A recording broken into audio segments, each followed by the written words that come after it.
Assalamualaikum warahmatullahi wabarakatuh. Kembali lagi dengan saya Reza Pandi.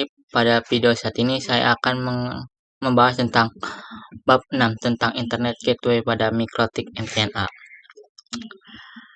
Pada bab ini ada beberapa materi. Yang pertama, pengenalan Internet Gateway. Yang kedua, tahapan konfigurasi NAT. Yang ketiga, konsep konfigurasi WAN. Yang keempat, konsep WAN dengan metode DHCP client. Yang kelima, konfigurasi WAN dengan metode manual. Yang keenam, konfigurasi LAN. Ketujuh, konfigurasi NAT. Dan ke-8, NATRIX. Yang ke-9, perapihan konfigurasi. Dan yang ke-10, ARP. Lanjut, kita ke materi yang pertama, yaitu pengenalan Internet Gateway. Terdapat 3 PC client dan 1 switch dan 1 router mikrotik yang terhubung ke internet ISP. Goalsnya, router bisa mendapatkan internet yang nantinya akan di-sharing ke klien sehingga kumpulan PC bisa akses internet. Konsep Internet Gateway yaitu menjadikan router kita mendapatkan internet yang kemudian di-sharing kepada klien sehingga kita juga bisa merangkum bahwa networking tool maupun klien. Selanjutnya, cara mengaplikasikan pada instrumen gateway. Cara menambahkan switch yaitu yang pertama, klik kanan, terus klik node, gunakan vendor Cisco IOL atau bebas. Image-nya ganti jadi layar kedua.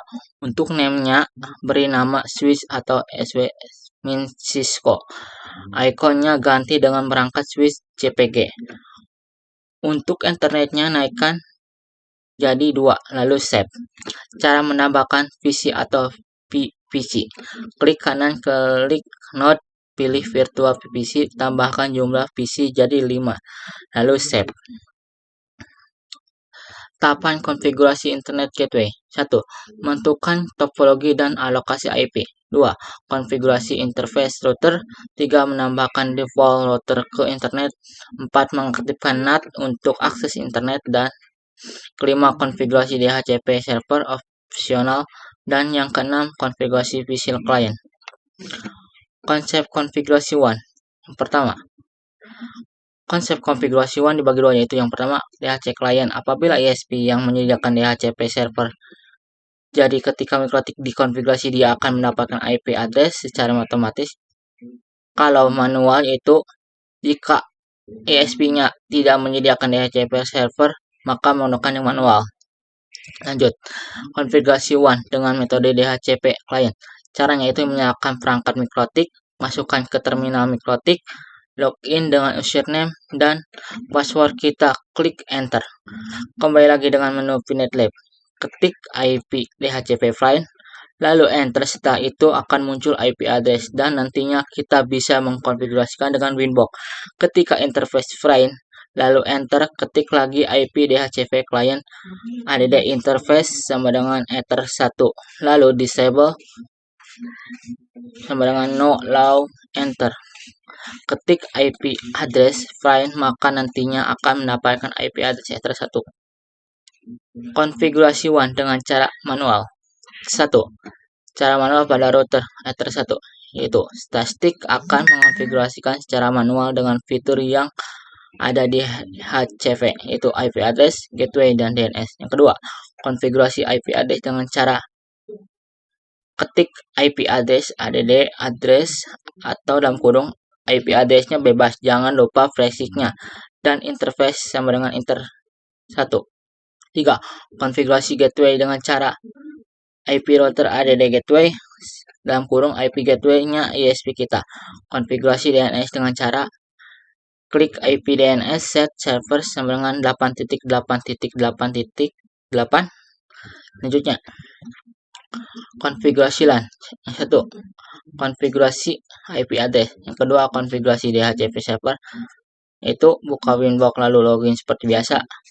Konfigurasi IP address pada interface, enter 2, buka IP lalu DHCP server lalu DHCP type.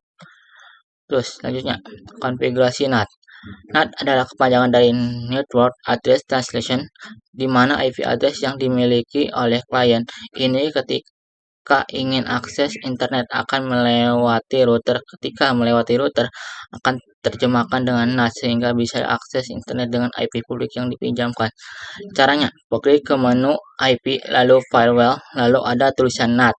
klik add atau tambahkan, terus out interface enter 1 dan action MySQL. Selanjutnya, perapihan konfigurasi. Yang kita ketahui bahwa sebelumnya telah melakukan beberapa trik juga pada firewall.net sehingga divisi 1 tidak bisa internetan dan sisanya bisa. Nah, kita kembalikan pada settingan biasa, jadi semua visi bisa saling internetan. Yang pertama, pergi ke menu Winbox, terus klik menu IP, ketik firewall dan klik NAT, klik 2 kali NAT VNet Lab. Terus untuk kotak src address-nya kita hilangkan dulu, kemudian panaskannya kita pencet, klik enable dan OK. Perapihan konfigurasi. Untuk saat ini kita bahwasanya IP address yang ada di PC ini berantakan, misalnya divisi 1254 kemudian divisi 5252 akan itu dinilai tidak enak.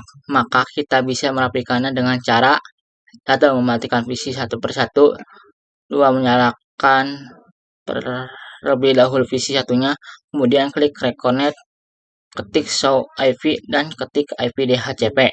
Kemudian kita coba ke PC kedua, nyalakan terlebih dahulu, coba buka PC 2, ketik show IP, kemudian kita request IP DHCP dengan ketik IP DHCP. Terus ARP. ARP merupakan kepanjangan dari Address Resolution Protocol. ARP digunakan untuk mapping IP address layer 3 dan MAC address layer 2.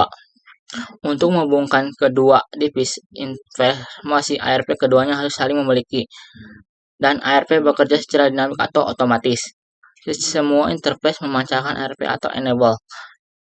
Dapat juga dikonfigurasi secara manual atau static ARP. Jadi kalau kita coba implementasikan dalam VNet Labs, misalnya di sini cara kerja ARP-nya akan mencatat di router. Jadi ARP itu akan dicatat ketika ada suatu paket yang masuk ke router, baik itu masuk melalui Ether 2 ataupun keluar melalui Ether 1. Jadi ternyata ARP dicatat ketika ada suatu paket masuk router ataupun keluar dari router. Kita coba ping dari PC 5. Caranya itu klik PC 5, terus ketik show IP dan ketik ping 8.8.8. Terus nantinya IP address dan MAC address yang ada di PC akan dicatat di ARP Talenta yang ada di router MikroTik kita. Begitu juga dengan PC yang lainnya, cara yang sama. Sekian dari saya, billahi taufiq wal hidayah. Wassalamualaikum warahmatullahi wabarakatuh.